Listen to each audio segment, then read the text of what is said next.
Hi friends, నేను మీ ఒగ్గా అశోకును. ఏంటంటే మళ్ళీ మీ ముందుకు ఎందుకు వచ్చినంటే వీడియో మొత్తం వినండి. ఫస్ట్ కొంచెం వీడియో ముందు తీసుకురారా. మీ ముందుకు ఎందుకు వచ్చిన అంటే ఇవాళ వచ్చేసి కడుపులో మందు ఉందని చాలా మంది బాధపడుతుంటారు. ఇంట్లో పెళ్ళానికి మొగనికి నొల్లి అవుతుంటుంది, కడుపు ఉబ్బుతుంది, అన్నం తినబుద్ధి కాదు, ఆకలి కాదు. అది తెలవాలి. ఎట్లా అంటే వచ్చేసి ఈ పౌడిపత్తి చెట్టు ఆకంటారు. ఈ పౌడిపత్తి చెట్టు ఆకంటారు. ఈ ఆకు చేతిలో విండి పోస్తే, ఆకు చేతిలో పసరు విండి పోస్తే పసరు గడ్డ కడుతుంది. అట్లా బియ్యపిత్తులు వేస్తే ఈజీగా తెలిసిపోతాయి. బియ్యపిత్తులు కూడా మీదికి వెళ్తుంది.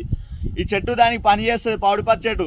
మళ్ళీ ముఖ్యంగా ఇంకోటి ఏంటంటే చిన్నపిల్లలకు కూడా పని చేస్తుంది. దీన్ని ఏరుకుంటూ పోయి కడితే చిన్నపిల్లలకు చిన్నపిల్లలు పుట్టిన పిల్లలు ఏమవుతుందంటే ఏడుస్తారు. చంటి పిల్లలు అమ్మ పక్కలకి ఉలికిపాడి ఏడుస్తారు. ఏరుకుంటూ పోయి కట్టి దీన్ని ఆకు కొంట పోయి చూర్ణం చేసి గుగ్గిలం మసాచి కౌడూదు ఊదులు అందులో వేసి పోగేసిరంటే ఎటువంటి భూతమైనా పక్కకి వెళ్ళిపోతుంది. పిల్ల పాలికి నిమ్మలంగా వండుకుంటుంది.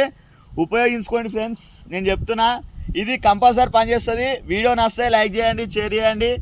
మీరు నాకు సాధించండి. నేను ఇంకా ముందు మీకు మంచి వీడియోలు తెస్తా. అర్థమైందా? కంపల్సరీ చిన్నపిల్లలకు పనిచేస్తుంది. పౌడిపత్తి చెట్టు కడుపులో మందున్న వాళ్ళకి పనిచేస్తుంది. మందు ఎట్లా పోవాలని ఏదైనా అవసరం ఉంటే, ఇంకేమన్నా అవసరం ఉంటే కామెంట్ చేయండి, చెప్తా మీకేమున్నా. ఓకే.